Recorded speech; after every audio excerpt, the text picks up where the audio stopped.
¿Cómo se conocieron?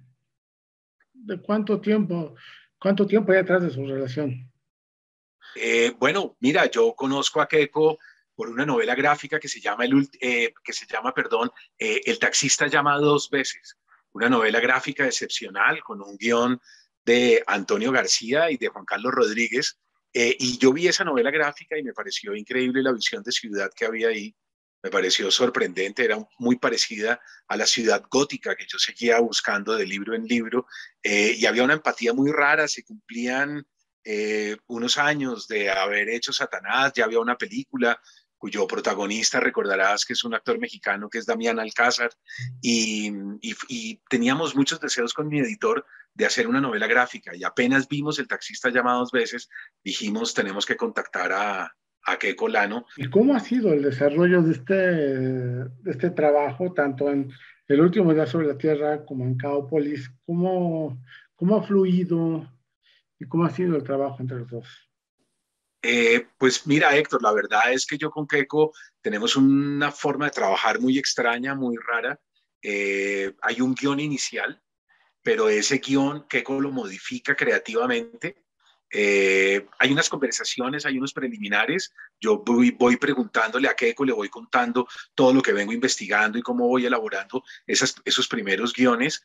Después le entrego, le muestro, y ahí es cuando Keiko entra creativamente y modifica muchas cosas, y a partir del storyboard es que yo hago en realidad el guión definitivo. Lo que dice Mario es cierto, o sea, es un trabajo en equipo que gracias a que estamos en constante contacto, pues el guión está vivo, es decir, eh, nosotros partimos de un storyboard, que es esa adaptación que yo le hago al guión, pero en el momento en que empiezan como a salir esas ilustraciones, esos diseños, esos nuevos personajes, cuando Mario empieza a ver todo eso materializado, en él empiezan a salir como nuevas inquietudes, nuevas ideas, y las vamos incorporando en la medida en que vamos avanzando en la novela. Esto es muy interesante porque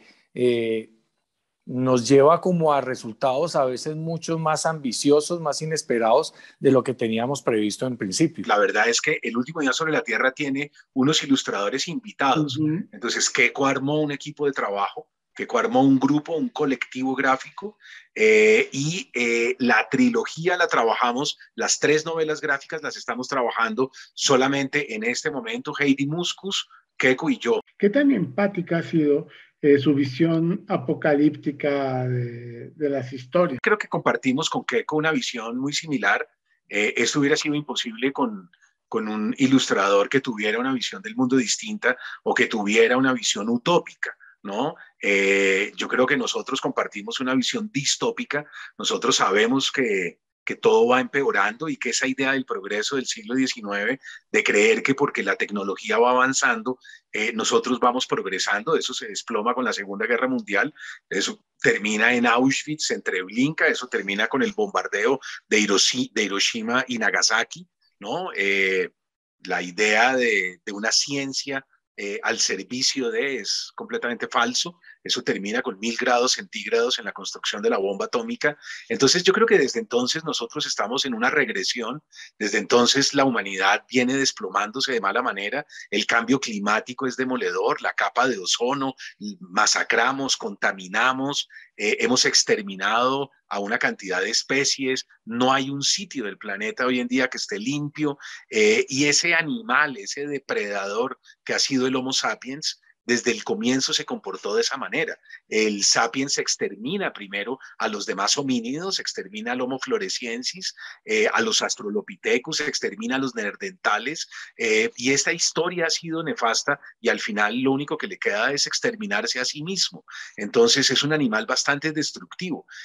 Por eso le cuesta tanto trabajo la solidaridad, por eso hay que enseñarle las libertades, las minorías, el respeto por el otro. Es muy difícil convencer al sapiens de lo que las grandes religiones han expuesto, ¿no? Que es el respeto, el cariño, el afecto por el otro, la empatía, la solidaridad. Keiko y yo tenemos una visión muy similar, bastante parecida, y eso nos permitió hacer una colección gráfica de anticipación, y creo que en ese sentido los diseños, la construcción de ciudad y los mundos que ha hecho Keiko son verdaderamente sorprendentes. Keiko es el que ha trazado unos storyboards que a mí me han sorprendido mucho, con los ilustradores invitados, cada uno respetando un poco esa creatividad, pero yo creo que los guiones quedaban en el blanco. Keiko los ha agudizado y los ha reforzado y les ha dado un matiz todavía más siniestro, ¿no? Si tú te das cuenta, todos los dibujos de Keiko, la oscuridad, es muy sombrío, ¿no? Muy desesperanzador, es un trazo en donde también tiene unos personajes como de alguna manera acercándose a la teoría del monstruo, ¿no? Yo creo que Keiko viene de una corriente que es extraordinaria para mí, ¿no? Que es la de una crítica formal, directa y política a la idea de la belleza renacentista occidental. Yo creo que en ese sentido estaría mucho más ligado al barroco, ¿no? Pues ya en la obra de Mario se trata esa atmósfera, ¿no? Muy oscura y siniestra de la ciudad, ¿no? La ciudad vista como otro personaje más, ¿no? Como una especie como de ciudad monstruo, ¿no? En ese aspecto, como yo tengo como esta obsesión por construcción de ciudades, ¿no? Pues con mi enfoque arquitectónico, entonces esta obsesión me lleva a la literatura de Mario, donde está claramente detallados todos estos escenarios, y entonces en el momento en que ya pasarlo al aspecto gráfico, pues ya que compartíamos estas visiones, fue para mí muy natural el poder empezar a modelar, ¿no? Tanto los espacios urbanos, los espacios interiores, los edificios emblemáticos, y así pues fuimos como tratar de ser muy precisos, ¿no? También como a la manera de hacer las maquetas digitales, por un lado, que tuvieran un grado de realismo, pero por el otro lado, lo que creo que es lo más importante es captar como el espíritu del lugar, o por decirlo de otra manera, como la atmósfera, el carácter de la ciudad, que es lo que está impregnado, ¿no? Como estos guiones que tiene Mario. Cada serie, cada saga tiene su identidad, ¿no? O sea, el último día es más enfocada, creo yo, a cuestiones climáticas, ecológicas, y Gaópolis es más perdón, es más política, más corrupción, más tipo género clásico, ¿no? Del cómico, del género negro, ¿no? Claro, claro, Héctor. Yo creo que el último día sobre la Tierra es una anticipación más cercana, ¿no? Es lo que nos va a suceder. De hecho, tú sabes que nos anticipamos a la pandemia, ¿no? Nosotros hicimos Homo capensis e hicimos Morgellons, el volumen 5 y 6 que no han llegado a México todavía, pero que ya salieron acá en Colombia, son sobre la pandemia, pero son hechos los guiones y los storyboards son anteriores a la pandemia. O sea, yo me anticipo en la literatura, pero me anticipé también en los cómics, y ya hay personajes con mascarillas, hay colapso médico en los hospitales, algo que vivimos el año pasado. Hay un colapso también para enterrar cadáveres en la mitad de esa pandemia, que también lo vimos en Nueva York, lo vimos en Ecuador, lo vimos en muchos sitios.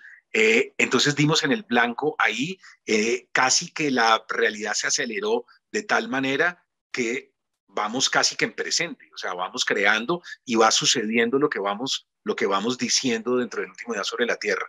Caópolis es una visión un poquito posterior, es lo que nos va a suceder después de esa hecatombe del último día sobre la Tierra, y yo creo que ahí es donde está, como muy bien lo señalas, el tema político fundamental, que es la corrupción, las élites latinoamericanas en este caso, pero que también ya son mundiales, mezcladas con una mafia que va a terminar minando los estatutos principales de la democracia, ¿no? Yo creo que eso lo vivimos mexicanos y colombianos casi que de manera muy similar por los carteles de la droga. ¿no? Nosotros vamos viendo cómo la democracia se va desmoronando frente a nuestros ojos, y vemos a esa élite mafiosa que se intenta procesar, pero que al final no logramos encarcelar y no logramos quitarnos ese cáncer. Yo creo que eso en Caópolis está muy bien diseñado y es la crisis finalmente del respeto del otro, y de la democracia moderna, que es la que surge con la Revolución Francesa de 1789. Ahora, esta falta de respeto al otro de la que hablas, bueno, está pensando en uno mismo, individualismo exacerbado, ¿es propio del capitalismo o es condición humana? Yo creo que hay un capitalismo que pasó del capitalismo salvaje al capitalismo depredador, ¿no? Ese capitalismo depredador está muy ligado a una aporofobia en términos de Adel Cortina, ¿no? Recuerda el desdén por los menesterosos, el miedo al loser o al perdedor, ¿no? ¿Cómo me alejo? Valen todas las reglas. El capitalismo depredador es un yo, ¿no? Un ego. Fíjate que todas las plataformas de alguna manera y las redes sociales multiplican esa idea, ¿no? De un ego exacerbado, narcisista, salido por completo de control, que es lo único que yo busco: popularidad, dinero, fama, prestigio, yo, ¿no? Las mismas fotos que tomamos en las redes sociales demuestran eso. Aquí estoy yo en tal lugar, aquí estoy yo en tal sitio, yo. Nosotros teníamos unas cámaras fotográficas en nuestra época que eran hacia afuera, hacia el mundo. A nadie se le ocurría darle la vuelta a la cámara para uno tomarse a uno mismo. Eso era un disparate. De hecho, uno no sabía cómo hacer eso porque eran dispositivos que estaban diseñados para ir hacia el mundo, para mirar hacia afuera, para los otros. Uno le tomaba fotos a los demás. Ahora no. Y yo creo que eso se nota en ese capitalismo depredador. De alguna manera, yo creo que Keiko ha diseñado ciudades, monstruos de cemento, grotescos, inmundos, personajes que también son de alguna manera repugnantes, que me hicieron a mí fortalecer ese discurso, sobre todo en Caópolis. El discurso de Caópolis era más en la línea espiritual, y en la medida en que Keiko fue exacerbando los diseños, Keiko era muy político. Y en ese sentido yo tuve que ir, fíjate bien, incrementando los diálogos, y las mismas palabras del protagonista a lo largo de esa novela gráfica. Problemáticas que entramos a analizar nos llevaba entonces como al terreno de la anticipación, en la medida en que nos vamos metiendo como más en la ciencia ficción y decíamos, pues deberíamos plasmar todas estas visiones que tenemos en una ciudad, ¿no? Futurista. Y ahí es donde empezamos como a buscar los referentes y empezamos a llegar a esta ciudad que empieza a ser casi que una resultante de cada uno de los aspectos que habíamos analizado con anterioridad. Eso nos lleva como a pensar una ciudad en sentido vertical que incrementa mucho más los problemas de desigualdad social, ya que está inclusive separada por un muro que es como ese símbolo de la segregación social. También pues evidenciando problemas medioambientales, todo lo que es la contaminación, el contacto con el aire, con la polución, la escasez del agua y cómo estos habitantes empiezan una lucha, ¿no? por el obtener el agua potable.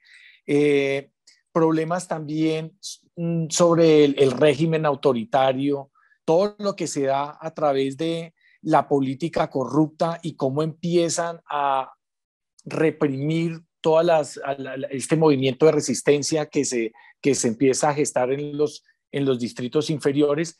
Esto todo nos llevó inclusive a anticipar lo que fue acá el estallido social en Colombia.